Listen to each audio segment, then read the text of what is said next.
पतीला पती म्हणून जे त्याचं प्रेम द्यायला पाहिजे होतं ते मिळत होतं, मुलांना मिळत होतं. पण कृष्ण हा हृदयाचा ठोका होता. म्हणून प्रियतमाशिवाय इतर कोणावरही प्रेम न करणं हे प्रेमाचं एक विशेष लक्षण आहे. इकडे तिकडे बघायचंच नाही.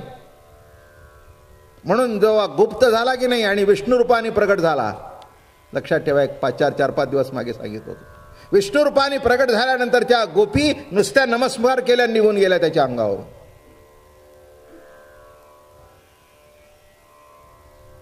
जवळ आल्या नाहीत, जवळ आल्या नाहीत. त्यांनी भेटल्यावर विचारलं, मध्ये मी आलो होतो, ते म्हणले मला नाही माहिती कोण आला तो. आमचा मुरलीधर कुठे दिसेना तिथे. ऐश्वर्य संपन्न विष्णू दिसला, आमचा वेणुगोपाळ कुठे दिसेना. आमचा तिथे वेणुगोपाळ दिसेना. लक्षात ठेवा, नुसतं त्याच्याशी एकरूपता नाही आहे, त्याच्या रूपाशी सुद्धा एकरूपता आहे, नुसती स्वरूपाशी एकरूपता नाही. माझं बोलणं कळलं का?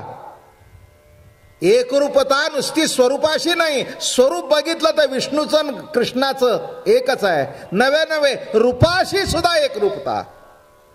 बघीन तर त्याला असाच बघीन, त्याच रूपात बघीन, दुसऱ्या रूपात नाही. एक गोष्ट आठवली, टाइम झाला पण जरा नाही सांगितलं तर पुन्हा लक्षात यायचे नाही, निघून जाईल म्हणून सांगतो मग आठवतो प्रवचन. आमच्या निळोबाराय महाराजांनी तुकाराम महाराज वैकुंठ गमन केल्यानंतर 40-41 दिवस धरणं धरलं. तुकाराम तुकाराम तुकाराम तुकाराम तुकाराम तुकाराम तुकाराम तुकाराम तुकाराम तुकाराम तुकाराम तुकाराम तुकाराम. अन्न नाही, पाणी नाही, काही नाही. महाराज मला का भेटला नाही तुम्ही? सगळ्यांना दर्शन दिलं, मला का दिलं नाही? तुकाराम तुकाराम तुकाराम तुकाराम.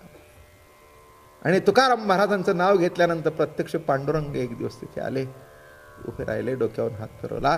अरे निळा, अरे निळा, अरे निळा, बघ. वर बघितलं, डोळे बंद करून घेतले. का रे, काय झालं? अभंग लिहिलाय त्यांनी. येथे तुझ लागी बोलाविले कोणी, प्रार्थिल्या वाचोनी आलासी का. येथे तुझ लागी बोलाविले कोणी. पांडुरंगा, मी तुला बोलवलं नव्हतं, मला तुकाराम महाराज पाहिजेत, तू का आलास? का द्रौपदी प्रिय होती, ती अध्यात्म जगत होती. सांगणं निराळं आणि जगणं निराळं. सांगता येतं सर्वांना, पण जगायची पाळी आल्यानंतर ते जगणं सुद्धा कसा मृत्यू असतो, तोही भाग निराळा आहे, तोही भाग निराळा आहे. म्हणून लक्षात ठेवा की प्रियतमा करता जीवन जगावं. सुख असू दे, दुःख असू दे, चांगलं असू दे, वाईट असू दे. जाताना ऑफिसमध्ये भांडून गेला, तरी पण येताना त्याची वाट बघत होती. त्यालाही त्याशी काम करता आलं नाही ऑफिसमध्ये. लवकर आला. का हो लवकर आला? काही नाही, असंच. ओळखण म्हणे, तुम्हाला नाही ना करमलं? कळतंय का प्रेम? मी नेहमी सांगतो, तुम्ही नुसत्या वैराग्याच्या गोष्टी मांडू नका. साधं पती पत्नीचं प्रेम जर तुम्हाला कळलं नाही तर प्रभू प्रेमाची प्रतिती कशी तुम्हाला येईल? एक दिवस जुन्नर भागात गेलो होतो. कितीतरी डोंगर चढून जायचं, उतरत यायचं, पळत यायचं, नाचायचं, कधी काही जाणवलं नाही. आणि अशी लहान एक टेकडी होती, चढ रस्त्याचा. तो चढ जाताना म्हणजे पुलासारखा धाप लागली. म्हटलं काय झालं? त्या दिवशी माझ्या लक्षात आलं की आपल्याला छाती आहे. त्या दिवशी मला कळलं की श्वास ही काहीतरी एक चीज आहे. जेव्हा तो घेता येईना तेव्हा श्वास का कळला नाही आहे म्हणून. जेव्हा त्याच्यामध्ये कमी जास्ती झालं तेव्हा कळलं की माझा श्वास मला पुरत नाही. कुठेतरी रोजच्या जीवनाकरता मग इतकं अवघड की रेल्वे स्टेशनला गाडीतून उतरलं तर गाडी तोपर्यंत जाऊन चालत सुद्धा अवघड. एक 50 पावलं सुद्धा चालता येत नव्हती. मला कळलं काय अवघड आहे. मग बरोबर झालो. पहिलं कीर्तन केलं मुंबईला. 80 सालच होते त्यावेळेला. 6-7 महिन्यात बरं झालं. पहिला अटॅक. आत्ताचं हे सोडून द्या. आणि मी कीर्तनाला जाऊन बसलो. अहो मला 2 शब्द बोलता येईनात. मला खरंच असं भरून आलं. म्हटलं पांडुरंगा अरे काय रे हे. जो मनुष्य दिवसाला 3-3 तास कार्यक्रम करत होता त्याला 2 मिनिटं बोलता येत नाही. मग मला कळलं देव आपल्याकडून बोलवतो हे किती महत्वाचं आहे. म्हणून आता मला प्रत्येक प्रवचन हा देवाचा प्रसाद वाटतो. खरंच आहे हो. मी आत्ताच सांगितलं, आमचे आप्पा बसले होते. म्हटलं 5 ब्लॉक होते मला. 3.5 वर्ष झाली ऑपरेशनला. 5 ब्लॉक होते. ते ब्लॉक तिथेच ब्लॉक झाले असते तर आयुष्य संपलं असतं. पण कुठेतरी तुमचे माझे ऋणानं बंद आहेत. तुम्हाला कृष्णचरित्र सांगायचं होतं, तुम्हाला गणपती सांगायचा होता. हे कुठेतरी देवाने ठरवून ठेवलं होतं म्हणून नवीन जीवन दिलं. नाहीतर हे अनुभव सगळे घेतले मी. काय सांगितलं? असतं तेव्हा कळत नाही. देव विसरलेला नाही, सतत त्याच्या स्मरणात आहे. विस्मरण नाहीच. म्हणून स्मरण करण्याची आवश्यकता नाही. स्मरण कसं करावं? सतत रामकृष्ण हरी म्हणायची गरज नाही आहे. प्रत्येक कृती करताना वा प्रभू तुझ्यामुळे सुचलं, प्रभू तुझ्यामुळे घडलं. हो, दुःख लागलं तरी त्याचं स्मरण करावं. कारण लक्षात ठेवा दुःखामध्ये सुद्धा दुःख रूपाने त्याचंच दर्शन आहे. नाशिवंत प्रेम जर कळलं नाही तर अविनाशी प्रेम कसं कळावं? कसं कळावं? मुलाबाळांच्यावरचं जर प्रेम कळलं नाही तर अव्यक्त रूप जो परमात्मा आहे त्यावरचं प्रेम कसं कळावं? जगद्गुरु म्हणाले, माझ्या कदाचित मागे पुढे होईल, हे जे पत्नी पुत्र आहेत ते नारायण स्मरवती, नारायणाचं स्मरण करून देतात. पत्नी असू दे पुत्र असू दे. म्हणून लक्षात ठेवा ही व्यथा हीच भक्ती आहे. कुठून सुरुवात झालंय प्रवचनास? व्यथा ही भक्ती आहे. व्यथेतून त्याच्याशी एकरूप होतो बरं का. व्यथेमध्ये जवळीक साधते. किती दृष्टांत देऊ. एक पत्नी आजारी पडली. आजारी पडल्यानंतर तो मालक तिच्या जवळ सतत बसला. तेव्हा तो आजारी पडला, ती जवळ बसली. मग ती म्हणाली आयुष्य गेलो पण इतके जवळ कधी बसला नाही. अगं म्हणला तू आजारीच पडली नाही. मग तो म्हणला मला असं वाटायला लागलंय आता इतका दिवस 40 वर्ष झाली दरवर्षी निदान 1 महिना तरी मी आजारी पडायला पाहिजे होता. माझं म्हणणं कळलं का? व्यथा हीच प्रेम आहे. व्यथा हीच भक्ती आहे. आणि जेव्हा जीवनामध्ये सुखदुःखाची अवस्था येते तेव्हा प्रभूशी जास्ती जवळ मिळता येतं, जास्ती जवळीक होते. आई मुलाला मारते, ते मूल रडतं आणि रडल्यानंतर आई त्याला जास्ती जवळ घेते. त्या दिवशी आई काहीतरी गोड करते. मग नवरा विचारतो का ग आज गोड केलंस?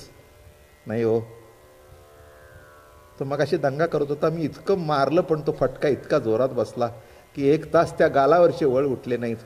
म्हणून आज त्याच्याकरता गोड केलं. पुन्हा कालचं प्रवचन आठवा. असा प्रभूशी संबंध जोडा म्हणजे चापट बसेल पण प्रेमाचा शिरापट मिळेल. पण संबंध जोडले तर संबंध जोडा. आईशी संबंध आहे आणि संबंध आल्यानंतर राग आला, लोभ आला, प्रेम आला, आपुलकी आली, हे सगळं आलंच. रागावणं त्याच्यावरच, बिलगणं त्याच्यावरच, भांडण त्याच्याशीच. अजून एक 3रं लक्षण आहे, प्रियतमाशिवाय इतर कोणावरही प्रेम न करणं. गोपिकांचं कृष्ण परमात्म्याशिवाय कोणावरही प्रेम नव्हतं. पती होता, मुलबाळ होती, हे संसाराचं अंग होतं. पण हृदयातला ठोका कृष्ण होता. शिजलेलं अन्न तुमच्या ताटात द्यावं हे अग्नीचं रूप आहे. तसं चुकून हात तव्याला लागला तर चटका बसणं हे सुद्धा अग्नीचंच रूप आहे का नाही? पुष्कळ बायकांच्या हातावर नक्षी असते, ती पोळी टाकताना किंवा असा चुकून तवा असा लागतो, बरोबर इथे असं भाजलेलं असतं. काय झालं? नाही म्हणे, चुकून तवा लागला. ज्याच्यावर अन्न हे पूर्ण ब्रह्म, ज्या अग्नीवर, लक्षात ठेवा, उत्कृष्ट अन्न शिजलं, तोच नको तिथे चटका लागला. म्हणजे भाजणं हे सुद्धा त्याचं स्वरूपच आहे ना, नाही का? लक्षात ठेवा. तसं परमात्म्याचं सुख हे तसं एक रूप आहे, तसं दुःख हे रूपच आहे. म्हणून हे विसरू नका, या रूपातून तो भेटतो. आणि दोन्हीचंही स्वीकाराल ना, त्या दिवशी आनंद वाटेल ना, त्या दिवशी प्रभू खरा कळेल. चला एक गोष्ट सांगतो, कृष्णचरित्रातली छोटीशी, म्हणजे तसं काही गोष्ट म्हणून नाही. युद्ध संपलं, सगळं जवळजवळ संपलं. पांडव आणि कृष्ण परमात्मा एका टेकडीवर विश्रांती करता गेले. आणि पांडवांची मुलं एका छावणीवर अशी झोपलेली होती.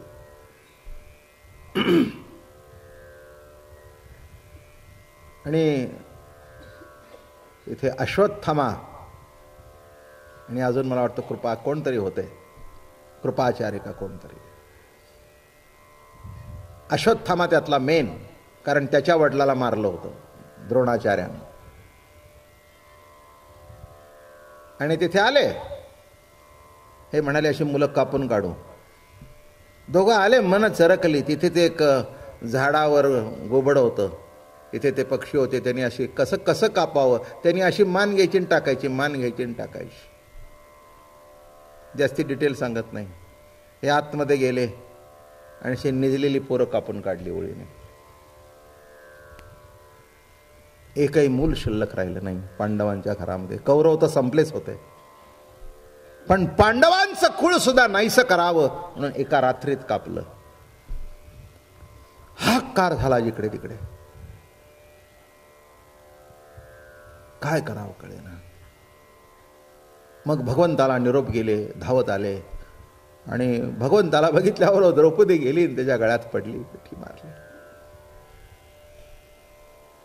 अरे प्रभू, हे काय घडलं रे? तू सर्वज्ञ आहेस, ज्ञाता आहेस, कशा करता युद्ध केलंस? कशा करता युद्ध केलंस? काय भानगड आहे? अरे जे राज्य मिळालं ते भोगायला सुद्धा कुणी नाही रे कृष्णा. अरे काय केलंस तू? त्याच्या खांद्यावर मान टाकली, हंबरडा फोडून रडू लागली.